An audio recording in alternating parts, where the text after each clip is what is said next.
Hello students. So in the last class we have discussed about human, one of the physiological process. Okay. So we have completed digestion, circulation, respiration, excretion. So now we'll see human endocrine system. Okay, human endocrine system, musculoskeletal system and nervous system no introduction chusam. Okay, so we have completed all those. So now we'll see with the endocrine system.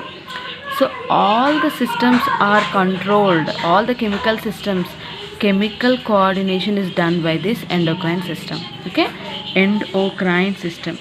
So first ఇయర్లో మీరు already చూసారు, endocrine glands గురించి చదివారు. Okay, so epithelial లేయర్లో some of the cells are modified to form some glands. Okay, epithelial tissue has been modified to form some glands. Okay, few of them are endocrine system and endocrine glands anamata. So here endocrine system, it is a ductless glands. Endocrine glands are ductless glands, ante ducts undavu, they are directly released into the blood. The hormones, the products of the endocrine system are released directly into the blood. Okay, so here the blood will carry the hormones and they help in chemical coordination. Chemical coordination ante enti? For example, if you are feeling hungry, నీకు తెలుస్తుంది how you are feeling hungry. All the hormones are targeting the other glands. Okay, hormones అన్నీ ఏం చేస్తాయి, వేరే గ్లాండ్స్ని activate చేస్తాయి. అప్పుడు ఆ glands అన్నీ కూడా ఓకే సిగ్నల్ వచ్చింది కదా, we will start this process అని స్టార్ట్ చేస్తాయి అన్నమాట. So the chemical coordination between the glands and other parts is done by this endocrine system anamata. Endocrine glands are nothing but it's a group of cells which helps in production of some chemicals called hormones. Endocrine system is made up of endocrine glands. These endocrine glands are ductless. Okay, elanti vessels, elanti tubes అనేవి ఉండవు. Directly they are secreted into the బ్లడ్లోకి డైరెక్ట్గా విడుదలవుతాయి అన్నమాట. ఆ blood ద్వారానే travel అవుతాయి. So endocrine glands అంటే ఏంటి? Group of cells which produce chemicals. The chemicals are nothing but hormones. Okay, so these hormones are produced when the stimuli is reaching the endocrine gland. ఒకవేళ ఏదైనా ఒక signal వెళ్ళింది అనుకోండి endocrine గ్లాండ్స్కి, అప్పుడు ఆ సిగ్నల్స్ని receive చేసుకొని తొందరగా ఇది హార్మోన్ని ప్రొడ్యూస్ చేస్తుంది అనమాట. అంటే మనం సడన్గా షాక్కి గురైనప్పుడు, సడన్గా స్ట్రెస్లో ఉన్నప్పుడు నార్మల్ పొజిషన్కి వచ్చేస్తాం. ఎలా? సో ఈ హార్మోన్స్ అనేవి న్యూట్రలైజ్ చేసేస్తాయి అనమాట. అప్పుడు మనం నార్మల్ పొజిషన్కి వచ్చేస్తాం. ఇప్పుడు ఆక్సిజన్ లెవెల్స్ తగ్గిపోయినాయి బాడీలో.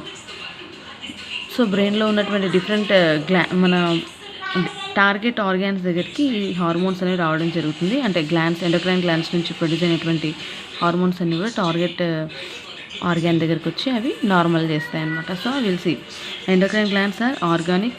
They produce chemical substances which is organic compound. Carbon containing కాంపౌండ్ని మనం ఆర్గానిక్ కాంపౌండ్ అంటాం. సో ఇది ఎక్కడి నుంచి ప్రొడ్యూస్ అవుతుంది? గ్లాండ్స్ నుంచి. ఆ గ్లాండ్స్ని మనం ఎండోక్రైన్ గ్లాండ్స్ అంటున్నాం. నెక్స్ట్, ఇది ఒక్క దగ్గర ప్రొడ్యూస్ అవుతుంది, ఇంకో దగ్గరికి వెళ్ళి యాక్షన్ చూపిస్తుంది అనమాట. అంటే ఫర్ ఎగ్జాంపుల్ ఒక గ్లాండ్ దగ్గర ప్రొడ్యూస్ అయింది, ఇది వెళ్ళి ఇంకో గ్లాండ్కి టార్గెట్ అంటే ఎక్కడికి వెళ్ళి యాక్షన్ చూపిస్తుందో దాన్ని టార్గెట్ ఆర్గాన్ అంటాం. సో ఒక దగ్గర ప్రొడ్యూస్ అయ్యి ఇంకో దగ్గర యాక్షన్ని చూపిస్తుంది అనమాట. అది బాడీలో ఎక్కడైనా ఉండొచ్చు, ఏ పార్ట్కైనా వెళ్ళి టార్గెట్ ఆర్గాన్ దగ్గరికి వెళ్ళి అక్కడ యాక్షన్, దాని రియాక్షన్ చూపిస్తుంది అనమాట. సో ఎలా ట్రావెల్ అవుతుంది? బ్లడ్లో. ఇంకా బ్లడ్ ద్వారా ఒక దగ్గర ప్రొడ్యూస్ అయ్యి ఇంకో దగ్గరికి వెళ్తుంది అనమాట. నెక్స్ట్, ఇది కెమికల్ మెసెంజర్ లాగా పనిచేస్తుంది. ఎలా పనిచేస్తుంది? కెమికల్ మెసెంజర్ లాగా పనిచేస్తుంది అనమాట. Okay, so once again human endocrine system is made up of endocrine glands. ఈ ఎండోక్రైన్ గ్లాండ్స్ ద్వారా మనకి బాడీలో ఉన్నటువంటి అన్ని కెమికల్ ప్రాసెస్ అన్నీ కూడా ఒకదానికొకటి ఇంటర్లింక్డ్గా ఉంటాయన్నమాట. సో ఇప్పుడు డైజెషన్ కంప్లీట్ అయిపోయింది. డైజెషన్ కంప్లీట్ కాగానే మనకి హంగర్ ఫీలింగ్ వస్తుంది. ఆ ఫీలింగ్ ఎలా తెలుస్తున్నాయి మనకి ఇవన్నీ కూడా?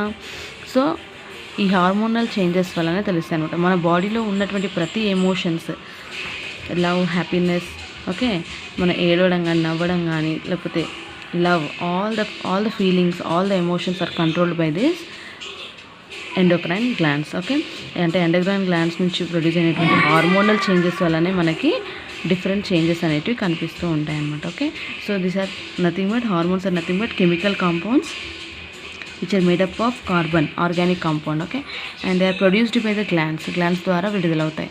And next they are produced in one place and targeted at the other place. Okay, వేరే ఆర్గాన్ దగ్గరికి వెళ్ళి అక్కడ యాక్షన్ని చూపిస్తాయి అన్నమాట.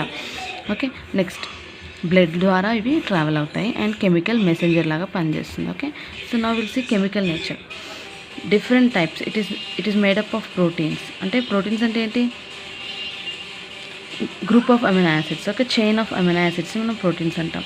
అంటే ఒక పాలిపెప్టైడ్ చైన్ ద్వారా ప్రోటీన్స్ ద్వారా ఫామ్ అవ్వచ్చు, amino acids single amino acid ద్వారా ఫామ్ అవ్వచ్చు, లేదా అమినో యాసిడ్ డెరివేటివ్స్. ఓకే, అంటే అమైన్ కాంపౌండ్స్ ఉంటాయి మొత్తానికి మనకి ఈ హార్మోన్లో. Okay, next group of chain of amino proteins ఉంటే వాటిని పాలిపెప్టైడ్స్ అంటాం. గ్రూప్ ఆఫ్ అమినో యాసిడ్స్ని ప్రోటీన్స్ అంటాం అండ్ చైన్ ఆఫ్ ప్రోటీన్స్ని పాలిపెప్టైడ్స్ అంటాం. Okay, steroid hormones. ఓకే, ఇవి కొలెస్ట్రాల్ డెరివేటివ్స్ అనమాట.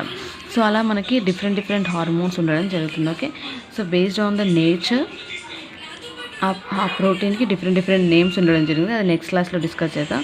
Okay, so this is just introduction of our endocrine system. Okay, that is nothing but ductless glands which produce hormones. These hormones are chemical compounds made up of carbon and produced by glands. ఒక దగ్గర produce అయ్యి ఇంకో దగ్గర action చూపిస్తాయి. So they are produced at one part and they are targeting at the other part of the body. Okay, and they are traveled through the blood ద్వారా travel చేస్తాయి and chemical messenger లాగా పనిచేస్తుంటారు. So బాడీలో జరిగేటువంటి ప్రతి action, emotion కానీ ఏదైనా మనం exhibit చేసేటువంటి ప్రతి నేచర్ మన ఈ హార్మోన్స్ ద్వారానే జరుగుతుంది అనమాట. Okay, so in the next class I will discuss about all these types, different types of hormones and all. Okay, thank you.